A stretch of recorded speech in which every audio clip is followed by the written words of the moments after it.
Before RRB clerk mains examination कुछ exam hall secrets मैं आपके साथ शेयर करूंगी जो कि आपके अटेम्प्ट्स को बहुत अच्छा खासा बढ़ा सकता है। आई नो आप लोगों ने बहुत अच्छे से तैयारी करी है and all the very best सबको कि आप लोग बहुत अच्छा करके आओ, आपका दिमाग एक्टिव रहे रियल एग्जाम में। और इसके अलावा इंपॉर्टेंट है स्मार्टली हमें अप्रोच करना, क्योंकि पेपर में सेक्शंस को आप कैसे अटेम्प्ट कर रहे हो, जितना आपने पढ़ा है उसको हमें पूरा यूटिलाइज करके भी आना है। तो इसलिए वीडियो है बहुत इंपॉर्टेंट है। तो सबसे पहले हम यहाँ बात करेंगे कि आपका पेपर कितनी शिफ्ट में हो रहा है। तो गाइस सिंगल शिफ्ट में आपका आरआरबी क्लर्क मेंस हो रहा है। मॉर्निंग 7 AM आपका रिपोर्टिंग टाइम होगा मोस्ट ऑफ द स्टूडेंट का, मुझे कमेंट करके बताना।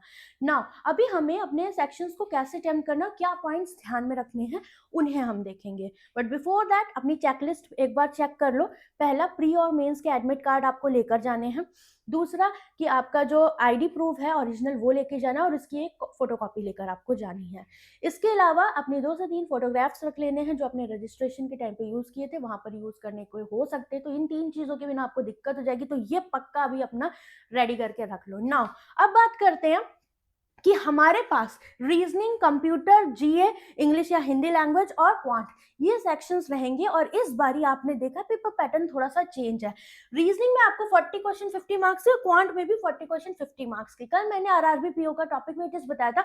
आपके इन दोनों में जो क्वेश्चन की पर क्वेश्चन मार्किंग है वो है 1.25 मार्क्स। ठीक है, तो 1.25 मार्क्स यहाँ पर आपका बैठेगा। वैसे ही कंप्यूटर में क्या है, आपका एक क्वेश्चन हाफ मार्क का यहाँ पर बैठेगा। जनरल अवेयरनेस में 1 मार्क का ही रहना है। हिंदी या इंग्लिश में 1 मार्क का ही रहना है। एंड न्यूमेरिकल एबिलिटी में एक क्वेश्चन 1.25 मार्क्स का रहेगा। ठीक है, और सेक्शुअल टाइमिंग की बात करें तो रीजनिंग और क्वांट में आपको स्पीड पे थोड़ा सा अपना जो क्वेश्चन चूज कर रहे हो उसको बहुत स्मार्टली करना पड़ेगा, क्योंकि 30 मिनट का समय है। पहली बात मैं आपको बता दूं, आरआरबी क्लर्क मेंस है, पेपर का बहुत सारा पार्ट डोएबल होगा। बहुत ज्यादा हार्ड तो पीओ प्रीलिम्स लेवल तक वी कैन एक्सपेक्ट। ठीक है, क्योंकि आरआरबी पीओ का भी पेपर बहुत ज्यादा टफ हमें नहीं देखने को मिला, बट फिर भी हम हर लेवल को दिमाग में लेकर जाएंगे। ऐसा नहीं है कि हम इजी मान के जा रहे हैं। ठीक है, but most of the things easy मिलेंगी। तो पेपर गो थ्रो करना इंपॉर्टेंट है। अगर आप रीजनिंग सेक्शन को जब अटेम्प्ट कर रहे होगे, हमेशा ध्यान रखना कि आपके जैसे सिलॉक्स है, इनइक्वालिटी है, जो इजी इजी क्वेश्चन है वो बन जाए। ठीक है, कुछ क्वेश्चन आते हैं मिसलेनियस, एक एक लाइन, वन लाइनर टाइप के, बट उसमें लाइन्स 2 3 4 दी होती है, उसमें टाइम हमारा बहुत जाता है। तो उनको करने से पहले आप डायरेक्शन डिस्टेंस कर लो। कोई अगर वन वेरिएबल वाली आपको पजल एंड सीटिंग मिल रही है उसको कर लीजिए। और जितनी भी डायरेक्शंस है उन्हें बहुत केयरफुली पढ़ना, क्योंकि जल्दबाजी में क्या होता है हम कभी कभी मिस रीड कर लेते हैं और दोबारा पढ़ने में हमारा टाइम बहुत जाता है। और मैंने हमेशा बोला है, कभी भी पैराग्राफ वाले क्वेश्चन होते हैं तो examiner most of the cases में जो क्लूज देता है वो सेकेंड लास्ट या लास्ट लाइन में हमें दिख जाते हैं। तो जब भी कहीं कुछ रास्ता ना मिले, लास्ट की कुछ लाइन्स पढ़ लेना। ठीक है, तो इस तरीके से अपने रीजनिंग को आपको अच्छे से टाइम देना है। क्रिटिकल रीजनिंग के में भी जो वेटेज चल रहा है 8 to 10 क्वेश्चंस मिल सकते हैं। इफ यू आर श्योर कि आप मॉक में उसमें एक्यूरेट कर रहे थे, तभी क्वेश्चंस को most of the time attempt करना। रॉन्ग आंसर्स मत करके आना, क्योंकि मेंस में एक गलत क्वेश्चन आपको फालतू में एक स्टेप पीछे ले जाता है। ठीक है, तो उस चीज पे भी हमें ध्यान रखना है। और अटेम्प्ट्स में अभी बिल्कुल नहीं बताऊंगी बिफोर 1 डे पहले कि आपको कितने करने चाहिए। पेपर का जैसा लेवल हो वैसे अटेम्प्ट करना है। अगर मान लो इन एनी केस कोई भी सेक्शन टफ आता है, वो देगा एक क्वेश्चन आपके लिए चैलेंजिंग हो गई, तो वहां पर बिल्कुल काम होके जितना आ रहा है वो उतना करना है। ठीक है, हमेशा कोई भी चीज लेंदी दिख रही है, आपको बहुत वेरिएबल्स की पजल दिख रही है, उस पर कभी भी पहले मत जाओ। और हमेशा एक बात और ध्यान रखनी है कि लास्ट के 4 to 5 मिनट या 3 to 4 मिनट होते हैं, मोस्ट ऑफ द स्टूडेंट के वेस्ट हो जाते हैं, क्योंकि लास्ट में या तो उनके पास पजल बच रही है या डीआई बच रही है। तो हमें वो वाला फंडा नहीं अपनाना है। हमें पजल, सीटिंग या डीआई हमेशा बीच में अटेम्प्ट करना है। लास्ट के 3 to 4 मिनट्स हम किसके लिए रख सकते हैं, या तो मिसलेनियस वन लाइनर क्वेश्चन के लिए, या फिर कोई छोटे वैसे क्वेश्चन जो कि हमारे 2 से 3 मिनट में बन जाए। तो हमें अपने पूरे 30 मिनट को बहुत अच्छे से यूटिलाइज करना है, इसलिए पेपर गो थ्रो करना बहुत इंपॉर्टेंट है। इसके बाद कंप्यूटर नॉलेज। बहुत सारे बच्चों का जो मेजर इशू होता है, उनकी सेक्शनल कट ऑफ की वजह से आरआरबी में सिलेक्शन रुकता है। ठीक है, तो आपको ये चीज मेक श्योर करनी है कि आप बहुत ज्यादा फॉल्स अटेम्प्ट ना करें। ठीक, जैसे कि यहाँ पर कंप्यूटर नॉलेज की बात कर रहे हैं, तो अगर आपके 40 में से आपको 10 से 12 क्वेश्चन भी करेक्ट आते हैं ना, 12 13 क्वेश्चन, तो आप उतने ही टिक करके आप जल्दबाजी में या फिर कहते हैं ना कि गैस वर्क करके गलत ना करें, जिससे आपका जो सही क्वेश्चन है उसका भी मार्क्स कट जाए। तो इन पॉइंट्स को बहुत अच्छे से हमें ध्यान रखना है। 15 मिनट लगेगा हर क्वेश्चन को बहुत केयरफुली पढ़ के उसका आंसर आपको करना है। जनरल अवेयरनेस में भी बहुत अच्छे से क्वेश्चंस को पढ़िएगा। 40 मार्क्स के 40 क्वेश्चन है, बट जीए में मोस्ट ऑफ द स्टूडेंट के साथ ऐसा होता है कि स्कोर करना मुश्किल होता है। जैसे कि मैंने एक वीडियो भी बनाई थी सेफ स्कोर की, तो अगर आपको 10 से 12 क्वेश्चन भी आ रहे हैं ना, देन आप उतने ही अटेम्प्ट करके आओ, कोई दिक्कत वाली बात नहीं है। जल्दबाजी में या ज्यादा अटेम्प्ट के चक्कर में अपने जो नेगेटिव है उसको मत बढ़ाना, ठीक है।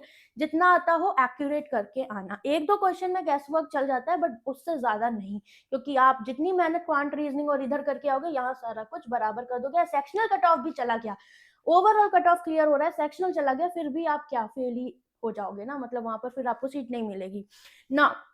हिंदी और इंग्लिश लैंग्वेज में आप वहीं पर स्विच कर सकते हो, ऐसा कोई इशू नहीं रहेगा।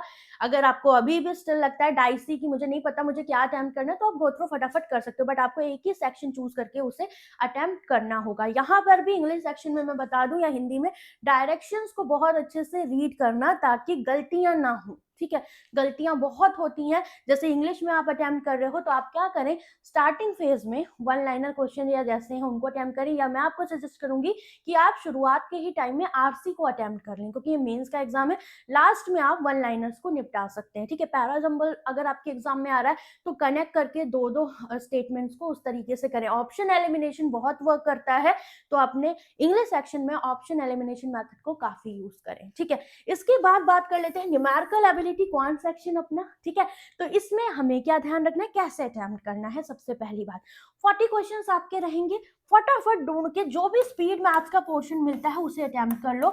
डजंट मैटर उसमें अप्रोक्सीमेशन है, क्वाड्रेटिक इक्वेशन है या नंबर सीरीज है। In any case wrong number series वैसे जितने मैंने पैटर्न बताया है मोस्ट ऑफ द केसेस में वो आ जाते हैं। तो अगर मान लो इन एनी केस एक आध पैटर्न आपको लग रहा है, टाइम लग रहा है ज्यादा, उसको लीव करना है, क्योंकि उतनी देर में आप एक अर्थमेटिक का क्वेश्चन भी कर सकते हो, ठीक है। हर क्वेश्चन के लिए आपको पता है सेम मार्किंग डिसाइडेड है। तो स्पीड मैथ्स पहले कर लेंगे, देन हम जाएंगे डेटा इंटरप्रिटेशन पे। Again I am saying, DI पढ़ रहे हो, क्या डेटा दिया है, मैन्युफैक्चर्ड है या सोल्ड है, अनसोल्ड है, बहुत केयरफुली डायरेक्शन को पढ़ना है। समटाइम्स आजकल पाई चार्ट में एवरेज की वैल्यू दे देता है, तो वहां पर आपको पता है डायरेक्ट वैल्यू नहीं है, उन जितने भी एलिमेंट है उनका बाय 2 बाय 3 जितने भी एलिमेंट्स है उससे डिवाइड करके वो वैल्यू आपकी दी गई है। तो ध्यान रखना है कि हमें वैल्यूज क्या गिवन है, ताकि ऐसा ना हो क्वेश्चन के बीच में आधा सॉल्व करने के बाद हमें अपनी गलती रियलाइज हो, वो कॉन्फिडेंस भी ब्रेक करती है और फिर हमारा टाइम भी वेस्ट जाता है। तो इन पॉइंट्स को ध्यान रखना है। तो इसके बाद आप डीआई को देखेंगे, डीआई या केसलेट में जो भी इजी दिख रहा है, बहुत ज्यादा लैंग्वेज वाली डीआई दिख रही है या कैलकुलेटिव, उसको नहीं अटेम्प्ट करेंगे। जो इजी वे में हमसे जल्दी हो जानी है, हमने जैसे पैटर्न करे हुए उनको फटाफट हमने देख के कर लिया। अगर 3-4 लाइन की 2-3 क्वेश्चन की कोई केसलेट दिख रही है वो भी हमने कर लिया, अगर सिंपल परसेंटेज रेशियो या फिर सिंपल कोई भी अर्थमेटिक के इजी कॉन्सेप्ट पर है। नाउ अब मूव करोगे डेटा सफिशिएंसी पे, ठीक है।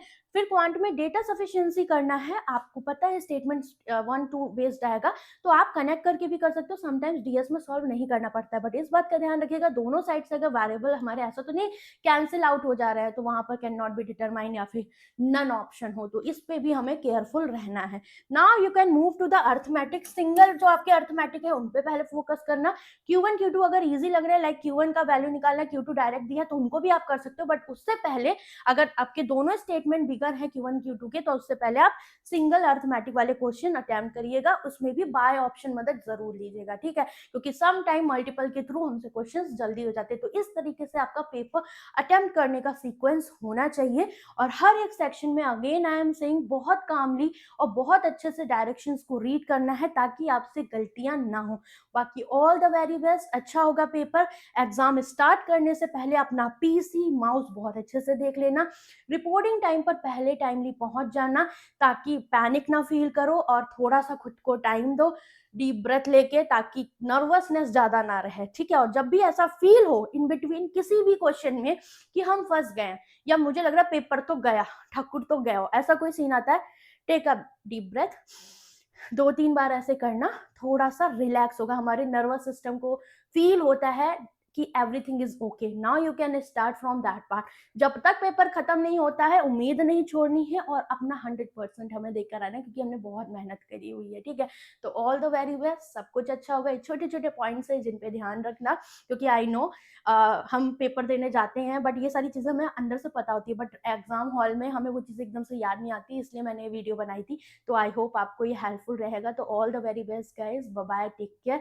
एंड जो भी पेपर आए, एक आपको जो भी सब्जेक्ट है वो थोड़ा चैलेंजिंग मिलेगा, तो उसके लिए बेफिक्र रहे, क्योंकि वो सबके लिए होगा, ठीक है। बाकी सब कुछ अच्छा होगा। पेपर कैसा हुआ मुझे ज़रूर बताना, कल एनालिसिस में मिलेंगे। एंड आप लोगों का किसका किसका एग्जाम है मुझे कमेंट करके ज़रूर बताना। All the very best.